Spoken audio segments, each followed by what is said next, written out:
Nah, ini yang kedua.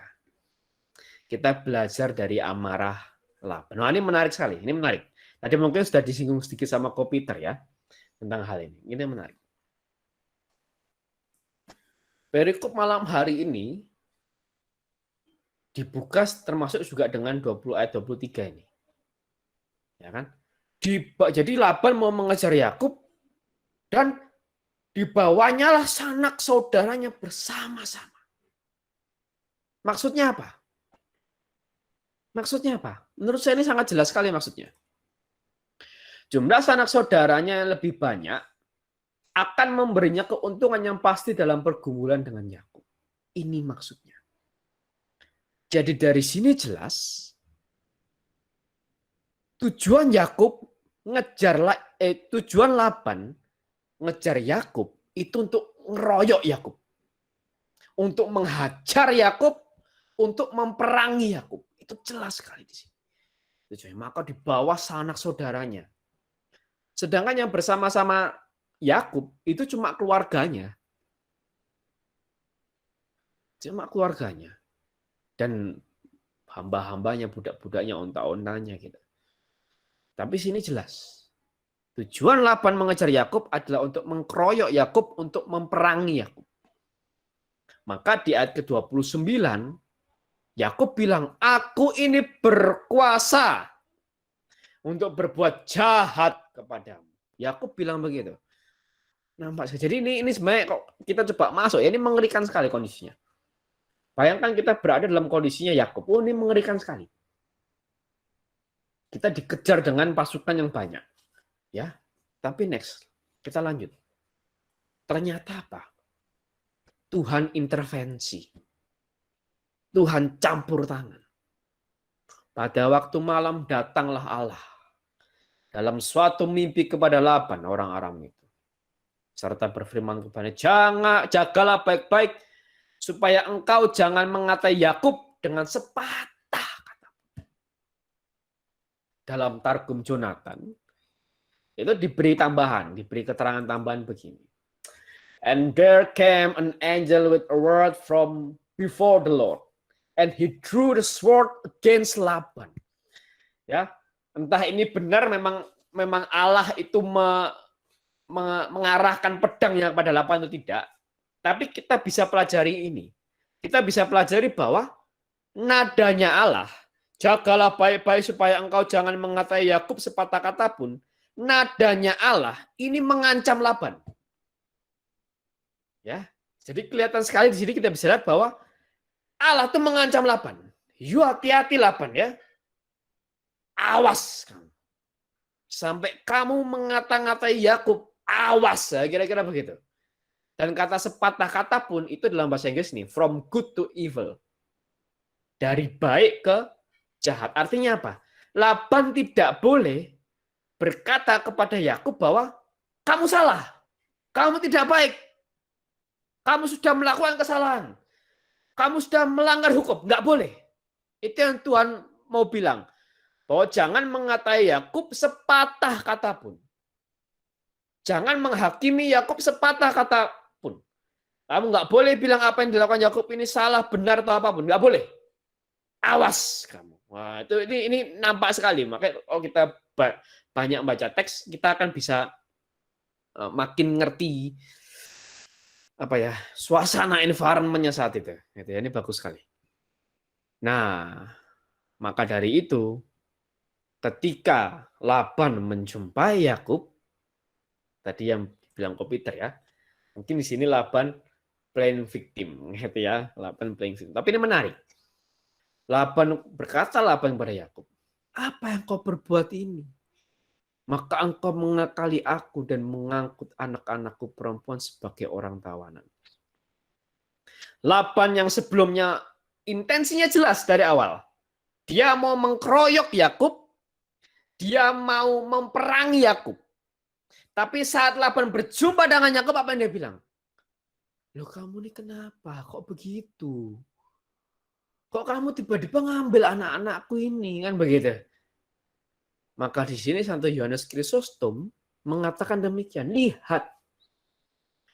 bagaimana perintah dari Tuhan menekan kemarahan besar Laban dan menahan amarahnya. Oleh karena itu, Laban mengarahkan kata-katanya kepada Yakub dengan sangat lembut, hampir meminta maaf, dan menunjukkan tanda-tanda kasih sayang kebapaan untuknya. Berubah akhirnya Yakub. Ya kan? Yakub berubah.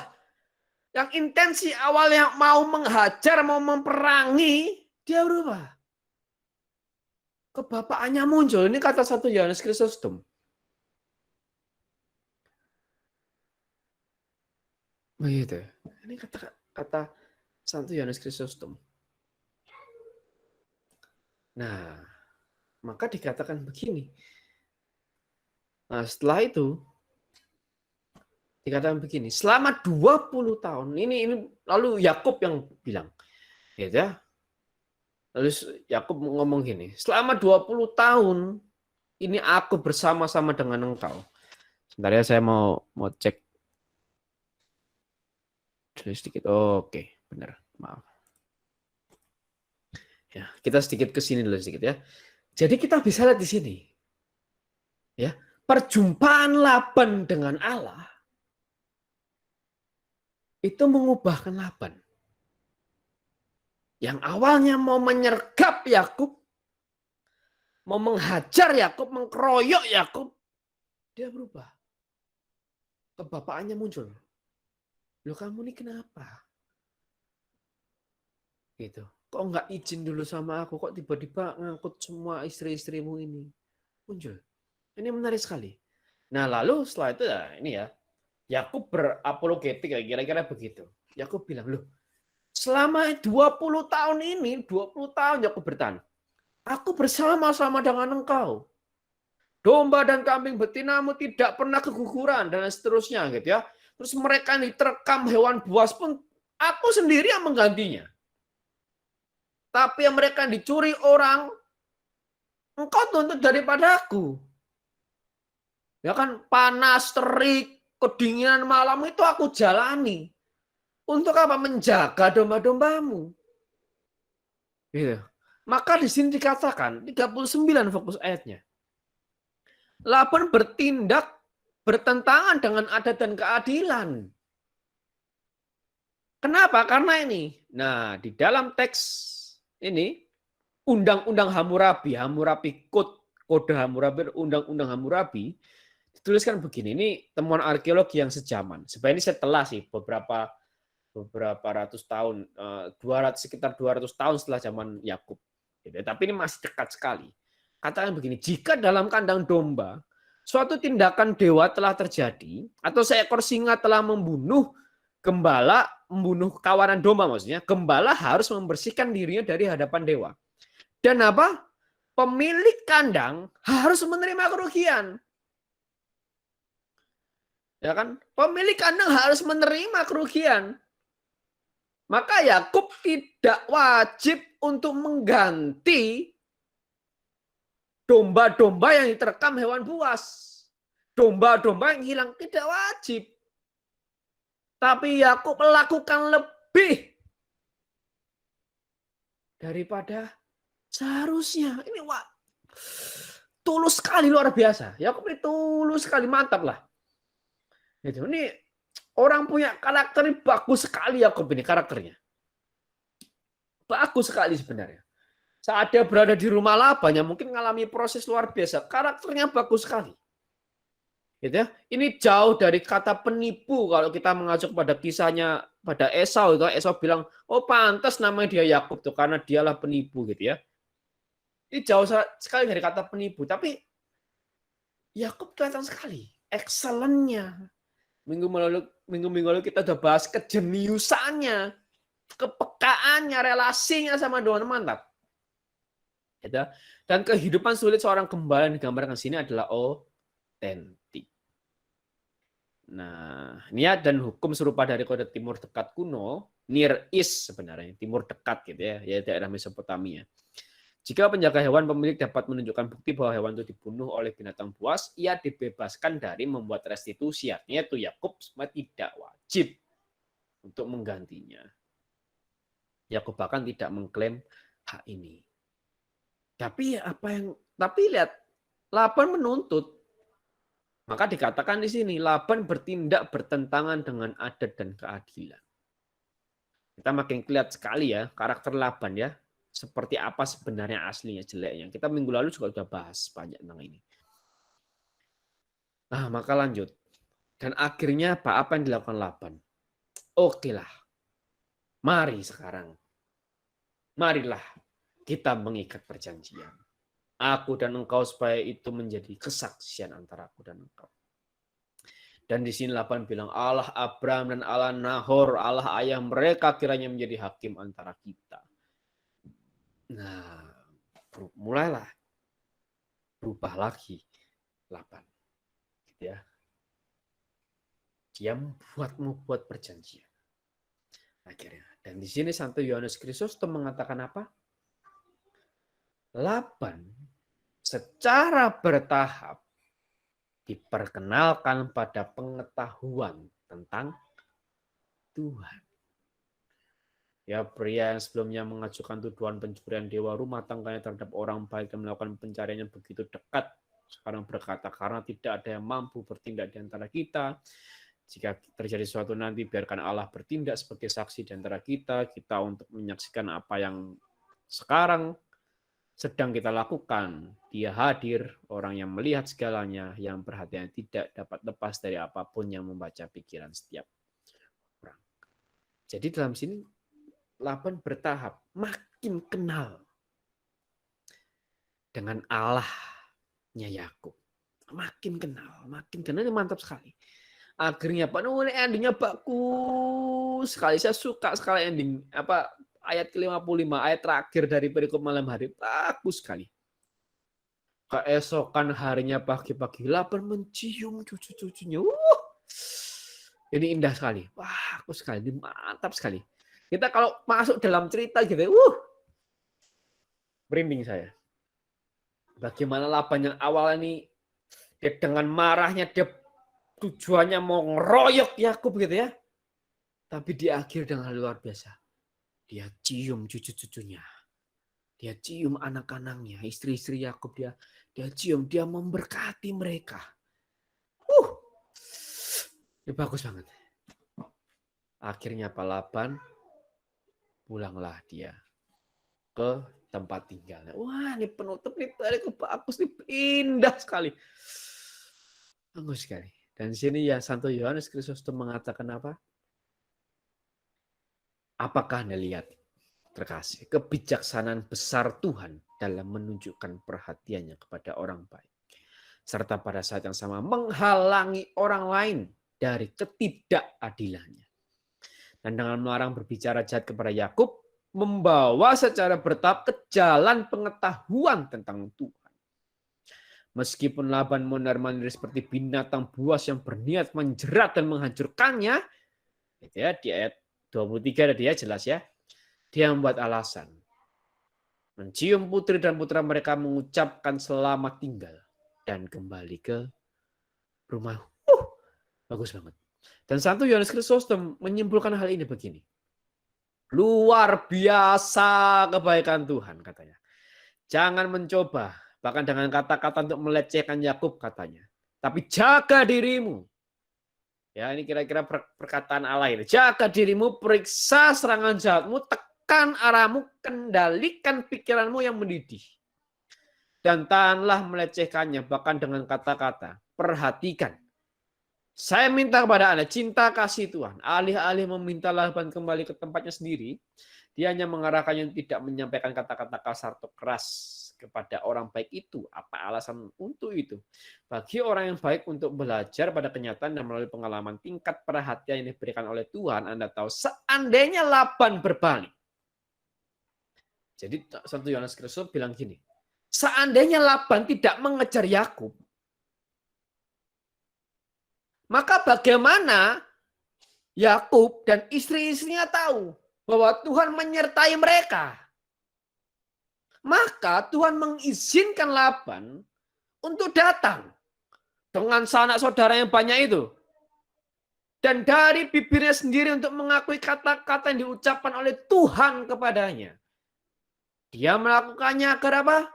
Orang baik itu Yakub juga mendapat antusiasme yang lebih untuk perjalanannya. Menerimanya dengan percaya diri dan agar istri-istrinya mengetahui betapa perhatian Yakub diberikan oleh Tuhan semua orang. Dan dengan demikian menolak penipuan ayah mereka dan meniru orang baik itu. Ini sebenarnya adalah tanda kebijaksanaan kreatif Tuhan. Ketika dia mengubah musuh kebenaran menjadi saksi kebenaran. Yang kemudian dengan mulut mereka sendiri bertarung di sisinya. Wah, ini bagus banget.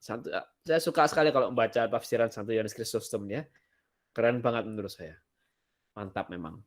Chrysostom itu kan artinya mulut emas gitu ya. Jadi Santo Yohanes sang mulut emas. Karena pengajaran yang luar biasa terhadap kitab suci. Maka dari sini kita belajar beberapa hal, teman-teman Bapak Ibu. Seburuk-buruknya Laban, perjumpaannya dengan Allah mengubahkan dirinya. Nah kalau saat ini kita berpikir, aduh, orang tuaku belum bertobat. Temanku kok jahat sama aku. Ingat, seburuk-buruknya mereka, perjumpaan dengan Allah akan mengubah mereka. Maka terus doakan. Terus doakan. Mungkin itu keluarga kita, mungkin teman kerja kita, mungkin saudara kita. Terus doakan, karena apa? Perjumpaan. Kalau mereka sudah berjumpa dengan Allah, pasti ada perubahan dalam dirinya.